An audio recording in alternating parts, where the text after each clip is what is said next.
আসসালামু আলাইকুম। আজ থেকে 10 দিন এবং 8 দিন 7 দিন আগে অনফিল্ডের পর্দায় দুইটা ভিডিও আমরা করেছিলাম। একটা ভিডিও এরকম ছিল যে লিটন কুমার দাস ওয়ানডে ফরম্যাটে মিডল অর্ডারে তার প্রত্যাবর্তনটা হবে কিনা।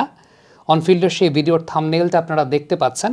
আরেকটা ছিল আফিফ হোসেন ধ্রুবকে নিয়ে, যে সাম্প্রতিক সময় তার ব্যাটিংয়ের যে পরিবর্তনটা এসেছে অদম্য কাপ থেকে আমরা পরিলক্ষিত করছি, সেই ব্যাপারটাকে প্রেইজ করে আমরা বলেছিলাম যে আফিফ, আপনি মাথা উঁচু রাখুন এবং আপনি নিজের উপর ভরসা রাখুন, আপনি ভালো ব্যাটসম্যান। আপনাকে খুব সম্ভবত মানসিকভাবে কেউ সেই জায়গাটা দেয় না দেখে আপনি আপনার ট্যালেন্টটাকে বলতে পারেন না বা দেখাতে পারেন না। আরেকটা কন্টেন্ট আমরা করেছিলাম, সেটা হচ্ছে এই বিসিএলে সিলেক্টরদের একটু লক্ষ্য রাখা উচিত লিটন কুমার দাস এবং আকবর আলীর উপর মিডল অর্ডারের জন্য। দেখেন, একটা কথা আমি বলি, সেটা হচ্ছে এই তিনটা অ্যানালাইসিস আমরা করেছিলাম। লিটন কুমার দাস এবং আফিফ হোসেন ধ্রুব দুইজনই ন্যাশনাল টিমে এসেছেন। কি করে আসলে এসেছেন, আপনি সেই প্রশ্নটা করতে পারেন। উত্তরটা হচ্ছে কিছুই করে আসেননি। আফিফ একটা সেঞ্চুরি করেছেন আর অদম্য কাপে ভালো ব্যাটিং করেছেন। লিটন কুমার দাস একটা 50 করেছেন, আদারওয়াইজ আর কিছুই করেননি। ওয়ানডে ফরম্যাটে প্রত্যাবর্তন করার মতো কিছুই করেননি। তাহলে কেন তারা সুযোগটা পেয়েছেন? তারা সুযোগটা পেয়েছেন কারণ আর প্লেয়ার নেই। বাদ বাকি যারা এই কয়দিনে সুযোগ পেয়েছেন বা যারা খেলেছেন, টু বি ভেরি অনেস্ট, কারোর ট্যালেন্টের উপর, কারোর টেকনিকের উপর ট্রাস্ট করার জায়গাটা আসলে ওইরকমভাবে নাই, আসলেই নাই। আপনি যদি আমাকে বলতে বলেন, আমারও নাই সেই ট্রাস্ট করার জায়গাটা। এবং আমরা ওই অ্যানালাইসিস দুইটা কেন করেছিলাম লিটন দাস এবং আফিফ হোসেন ধ্রুব? বিকজ তাদের টেকনিকের উপর ট্রাস্ট করে, আর কিছুই না। দেখেন, এটা খুব বলতেও খুব লজ্জা লাগে, মানে এই বিষয়টা নিয়ে আলোচনা করতেও খুব লজ্জা লাগে। কারণটা হচ্ছে আমাদের পাইপলাইনের অবস্থাটা, আমাদের সেকেন্ড টায়ারের প্লেয়ারদের অবস্থাটা আসলে এমন মানে প্রবলেমেটিক একটা জায়গায় আমরা আছি, যে জায়গাটাতে সত্যি কথা বলতে ওই লিটন বা আফিফের কথাটা আমাদের অ্যানালাইসিসে আনা এই কারণেই যে এই দুইটা প্লেয়ারের ক্যালিবার তো আছে, ক্যালিবারটা আছে অন্তত স্পিনের এগেনস্টে মাঝের ওভারে কাবাকাবি করবে না, এটার জন্য। আদারওয়াইজ আর কোনো কারণ কিন্তু আসলে নাই। আপনি যদি আমাকে মানে ফেয়ারলি বলতে বলেন, আর কোনো কারণই আমার নেই। এবং এটা কি আসলে মানদণ্ড হতে পারে, বা এটাই কি মানদণ্ড হওয়া উচিত? না, এটা মানদণ্ড হওয়া উচিত না, বা এটা মানদণ্ড হতে পারে না।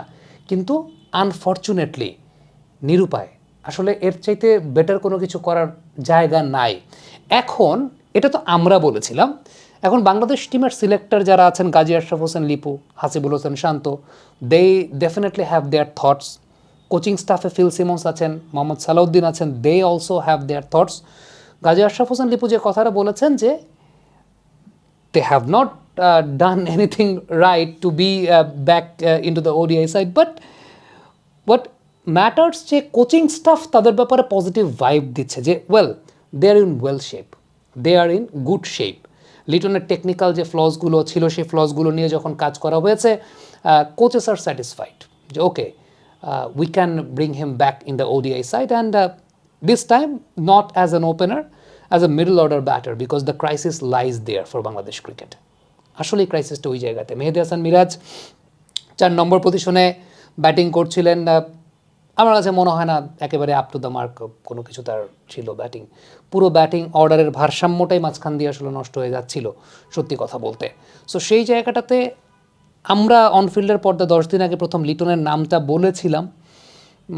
কোচিং স্টাফও, মানে according to Gazi Ashraf Hossain Lipu, coaching staff সেই জায়গাটাতে তারা মনে করেছেন যে okay, Liton can bring some stability into the line up.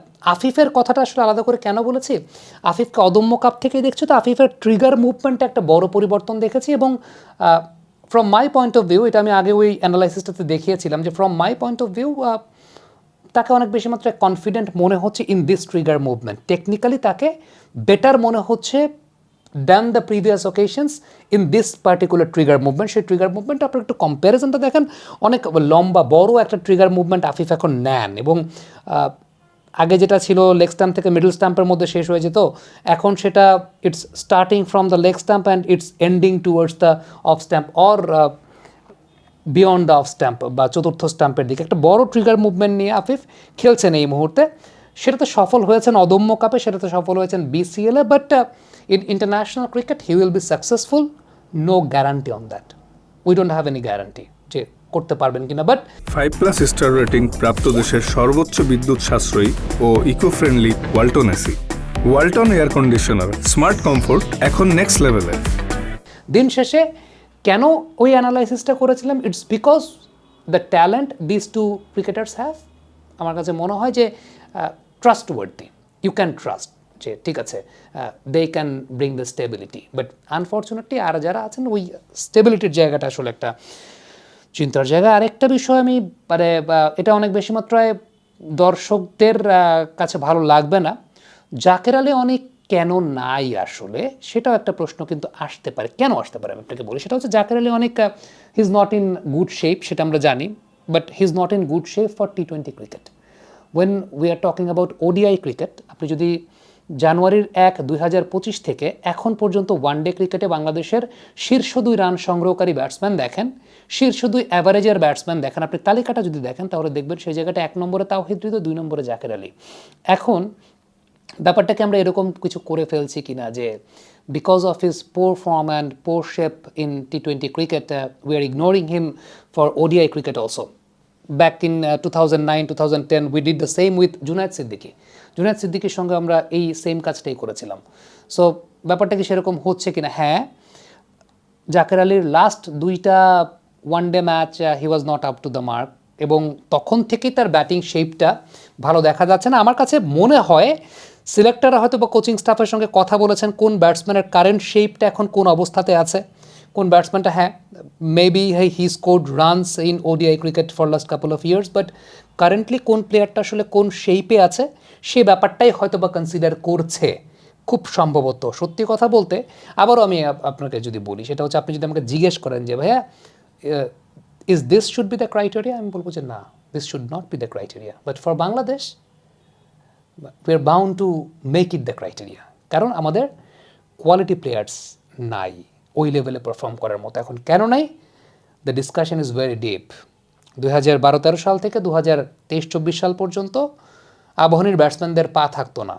আবাহনীর ব্যাটসম্যানদের পা থাকতো না মানে আপনি আম্পায়ার দিয়ে আবাহনীকে জেতাতেন লিগ, আপনি লিগের কম্পিটিশনটাকে নষ্ট করে দিয়েছেন 50 ওভার্স ফরম্যাটে। নতুন প্লেয়ার কেন উঠে আসতে পারে নাই? 3rd ডিভিশন কোয়ালিফাইং লিগ বন্ধ ছিল, বেক্সিমকোর লোকজনেরা নিজেরা টিম বানিয়ে ফার্স্ট ডিভিশন ক্রিকেট লিগের মধ্যে 20 টিমের মধ্যে 16টাই বেক্সিমকোর টিম, সেকেন্ড ডিভিশনে 20 টিমের মধ্যে 14টাই বেক্সিমকোর টিম, নিজেরা খেলে, নিজেরা খেলা চলে। তো এতে কি হয়েছে? এতে পাইপলাইনটা আসলে প্রডিউস হয় নাই, এতে ওই জিনিসটা তৈরি হয় নাই। মানে দিন শেষে অনেকে একটা কথা বলেন যে সেটা হচ্ছে যে বাংলাদেশ ক্রিকেটে যখন অনেক বিশ্লেষকরা আসছে তারপর থেকে ক্রিকেট ধ্বংস হওয়া শুরু করেছে। ভাই, ক্রিকেটটারা ধ্বংস করলো বেক্সিমকো বাহিনী, যেভাবে পাইপলাইনটা যে এখন নাই ওই সব দিকে তো আপনারা নজর রাখেন, আপনারা শুধু জাতীয় দল নিয়ে চিন্তা করেন, কিন্তু জাতীয় দলটায় প্লেয়ারটা আসে থেকে ওই প্যাথওয়েটা যে আপনি এতদিন ধরে বন্ধ করে রাখছিলেন, ওই প্যাথওয়েটা যে এতদিন ধরে বন্ধ ছিল, ওই প্যাথওয়েটার কম্পিটিশন যে এতদিন ধরে বন্ধ ছিল, ওইগুলোর খোঁজ খবর কি রাখেন? খালি মন চায় একটা কথা তো বইলা দেন, কিন্তু খোঁজ খবর কি আসলে রাখেন কি না? গত বছর অনেক বছর পর 3rd ডিভিশন কোয়ালিফাইং লিগটা শুরু করা হয়েছে, এক ঝাঁক নতুন ক্রিকেটার প্রফেশনাল লেভেলে ক্রিকেট খেলতে আসতে পেরেছে। এবছর আবার সেটাও শুরু করা যায়নি, কারণ নানা ধরনের এই যে cricket politics, this is how it's going. এবং আমার কাছে মনে হয় যে এভাবেই চলবে এদেশের ক্রিকেট। এদেশের ক্রিকেট আল্লাহ তাআলা চালায়, আল্লাহ রাব্বুল আলামিন চালায়, এর বাইরে আসলে আর কোনো কিছু বলার নেই। দিন শেষে আপনারা আপনাদের ফ্রাস্ট্রেশনটা ঝাড়েন ক্রিকেট বিশ্লেষক যারা আছে তাদের উপরে, আসল জায়গা তো আপনারা জানেনও না, কোনোদিন জানার চেষ্টাও করেন নাই, বা ওটা বুঝেনও না। এনিওয়েজ, যাই হোক, এদেশের ক্রিকেট আসলে আল্লাহ চালায়। কমেন্ট বক্সে আপনাদের মন্তব্য জানতে চাই।